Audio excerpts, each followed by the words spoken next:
Obreiros, obrigado. Deus abençoe. Pastor Maci, obrigado. Beijão no coração, tá? Músicos, God bless you. Deus abençoe. Você que tem vontade de ir a Jerusalém e não pôde estar nesse grupo agora, ano que vem estaremos fazendo outro grupo, tá bom? Você pode entrar no próximo. Pastor Jeff esteve na minha igreja, fez desafio, foi eu e minha esposa a primeira vez. E ele falou assim: quando o pastor vai, o pastor sempre é a porta das ovelhas. Aprenda isso. Pastor é a porta. O pastor foi, vai uma manada depois. Aí fui eu e a esposa. Agora está indo mais ou menos mais de 20, né, da nossa igreja. Mais de 20 pessoas. Então ano que vem você pode ir com a gente. Amém? No ano que vem. Vamos dizer em hebraico: Lechaná, Rabá, Jerusalém. Ano que vem Jerusalém. Ano que vem Jerusalém. Você acabou de falar em hebraico: Lechaná, Rabá, Jerusalém. Então ano que vem eu espero você na minha caravana para Jerusalém. Amém? Quem tem fé, quem tem boca vai a Roma, quem tem bola vai a Nova York, quem tem fé vai a Jerusalém. Amém, meu Deus. Vamos para Jerusalém. Glória a Deus. Lucas capítulo 15, versículo 8. Nós vamos passear na Bíblia depois, que você não fecha a Bíblia, tá? Ou qual é a mulher que, tendo 10 dracmas e perdendo uma dracma, não acende a candeia e não varre a casa, buscando com diligência até encontrá-la, e achando reúne suas amigas e vizinhas, dizendo: alegrai-vos comigo, porque achei a dracma que eu havia perdido. Assim digo que há alegria na presença dos anjos de Deus por um só pecador que se arrepende. Versículo 11. Disse-lhe mais: certo homem tinha 2 filhos. O mais moço deles disse ao pai: dá a parte dos bens que lhe tocam. Repartiu-lhes, pois, os seus haveres. Poucos dias depois, o filho mais moço, ajuntando tudo, partiu para um país distante, e ali desperdiçou seus bens, vivendo absolutamente. Havendo eles dissipado tudo que houve naquela terra, houve naquela terra uma grande fome. Começou a passar então necessidade. Então foi encontrar-se com um dos cidadãos daquele país, o qual mandou aos seus campos apacentar porcos. Desejava encher o estômago com as alfarrobas que os porcos comiam, e ninguém lhe dava nada. Caindo, porém, em si, disse: quantos empregados de meu pai têm abundância de pão, e eu aqui pereço de fome? Levantar-me-ei, irei ter com meu pai. Dir-lhe-ei: pai, pequei contra o céu e contra ti. Já não sou digno de ser chamado teu filho. Trata-me como um dos teus empregados. Levantou-se, pois, e foi ao seu pai. Estando ele ainda longe, seu pai o viu, encheu-se de compaixão e, correndo, lançou-se ao seu pescoço e o beijou. E disse-lhe o filho: pai, pequei contra os céus diante de ti, já não sou mais digno de ser chamado teu filho. Mas o pai disse aos servos: trazei depressa a melhor roupa, vestilha, e ponde um anel no seu dedo e alparcas nos seus pés. Trazei também o bezerro cevado, matai-o, comamos, regozijemo-nos, porque meu filho estava morto e reviveu, tinha se perdido e foi achado. Começaram a regozijar-se. Ora, o seu filho mais velho estava no campo, e quando voltava, aproximando-se de casa, ouviu a música e as danças. E chegando nos servos, perguntou: o que era aquilo?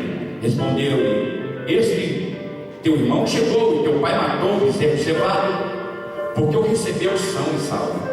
Mas ele indignou-se, não queria entrar. Saiu então o pai e insistia com ele. Ele, porém, respondeu ao pai: eis que há tanto tempo te sirvo, e nunca transgredi o teu mandamento.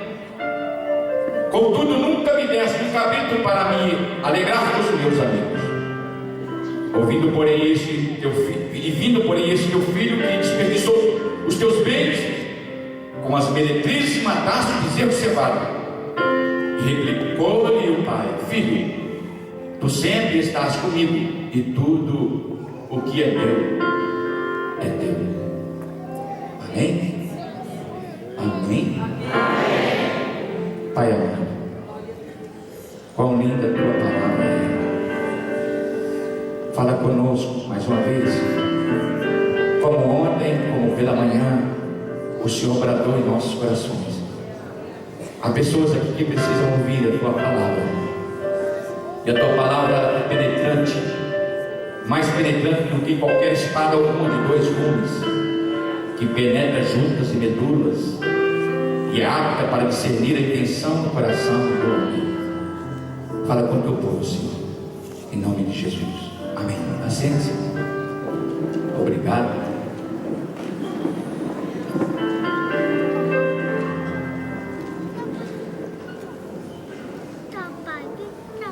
Glória a Deus. Nós lemos o versículo 8 que fala assim: ou qual.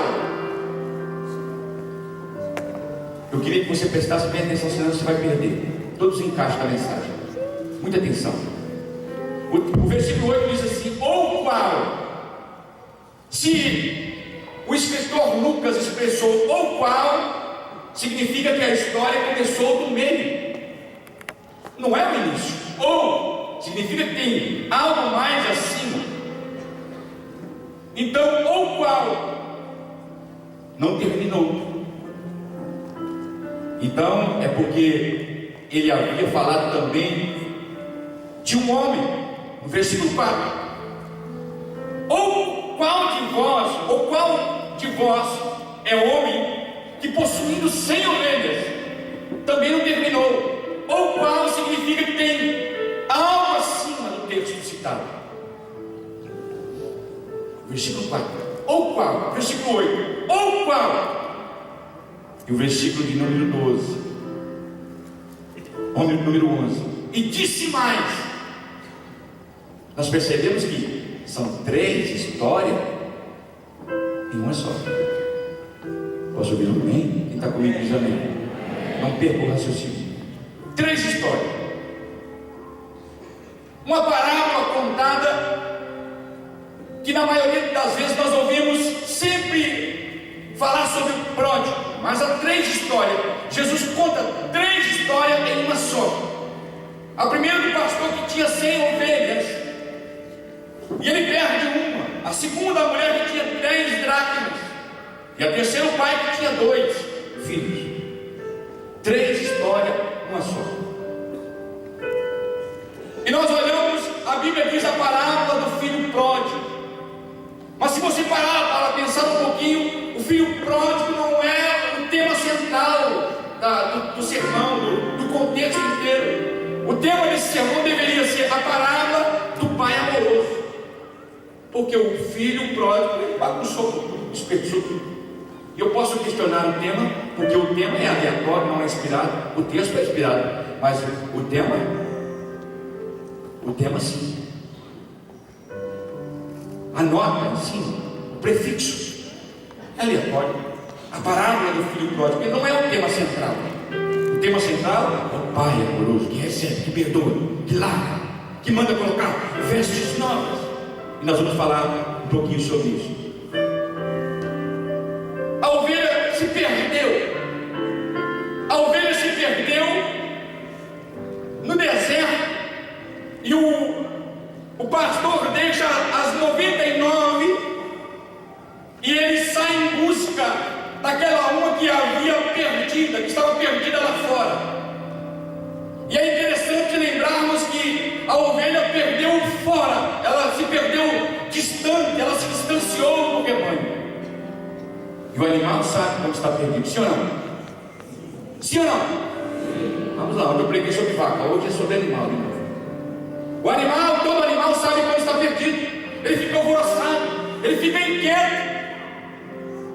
Alguns latem, cachorro late, ele fica apavorado, ele perde o equilíbrio. Dá para compreender o seu comportamento irritado. A mulher da moeda havia perdido a 10ª dracma dentro de casa. Está captando aí? A ovelha perdeu fora. Fora. A dracma se perdeu dentro. novo inteligente. Vamos chegar lá. E a Bíblia fala que o filho mais novo se perdeu fora também.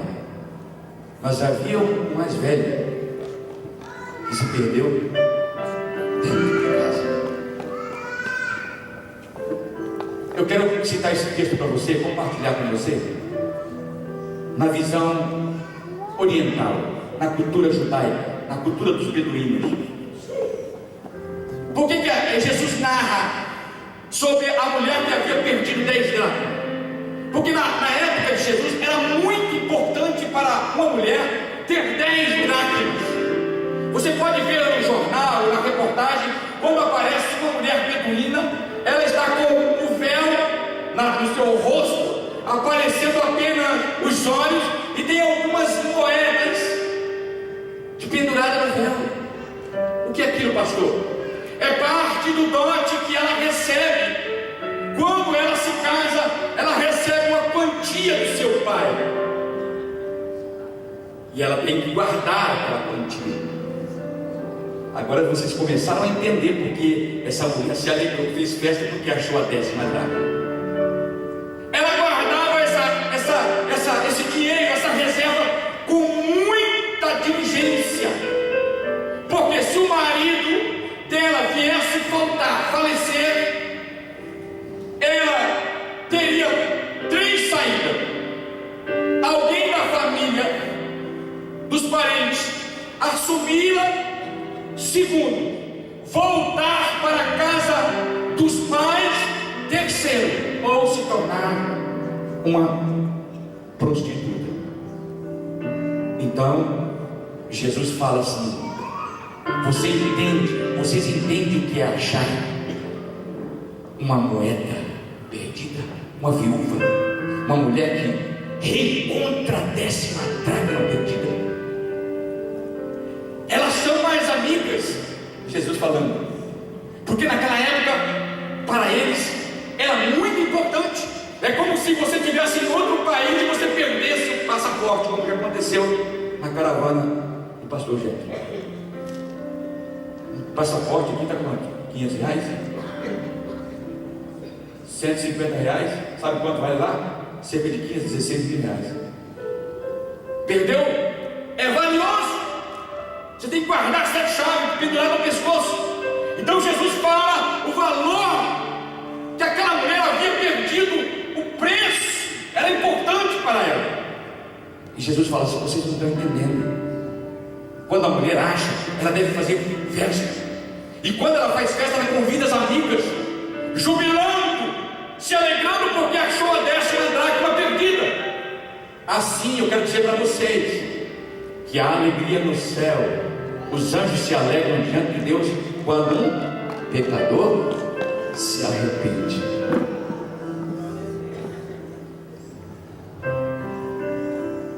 Então ela tinha que tomar essa atitude. No caso do pai, o mais novo se perdeu fora, o mais velho se perde de dentro.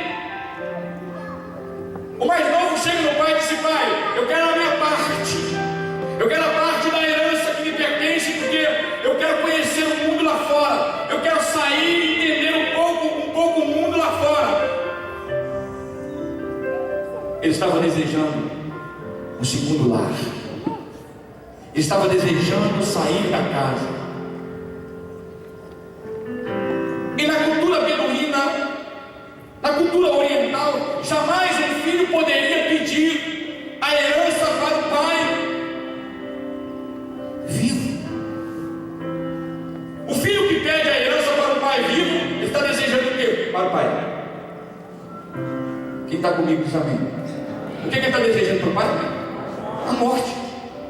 Então, na cultura oriental, isso seria impossível. E Jesus coloca essa narrativa no texto. Lucas coloca essa narrativa no texto. Eles estavam desejando que o pai morresse. E a Bíblia reporta que o pai deu. Mas na cultura oriental, se o moço chegasse a pedir, ele seria surrado pelo pai, ele seria expulso da aldeia estava faltando com respeito para com o patriarca, para com o seu pai. Mas o pai permitiu. O pai permitiu. O filho mais velho, que representa o pai, não fez nada. Você já parou para pensar nisso? Olha para mim. O filho mais velho, pastores, obreiros, ele não falou nada. Qual é a responsabilidade do filho mais velho sobre o mais novo? Quando o pai está sendo acuado pelo mais novo, o filho mais velho defende. Você vê no texto que ele ficou calado. Você já descobriu por que ele ficou calado? Porque no versículo 12 ele também recebeu a outra metade. E nós pregamos isso aqui 100 vezes e nunca percebemos isso. O versículo 12 diz assim: e repartiu entre eles, está confirmado aí, os haveres. Por isso que o cara ficou quietinho, mano. Por isso que ele ficou caladinho. Porque ele também recebeu. Ele participou do pecado. A indiferença, ou a diferença entre o primeiro filho e o segundo, era que o mais novo era mais sincero, e o mais velho era mais hipócrita. E Deus é menos ofendido pela sinceridade de um pecador do que pela hipocrisia de um santo que está dentro da igreja todo dia, mas trai o Senhor Jesus. O pecador está na ignorância, e nós dentro da igreja, a nossa indiferença, porque conhecemos a palavra de Deus. Ele não fez nada porque recebeu também.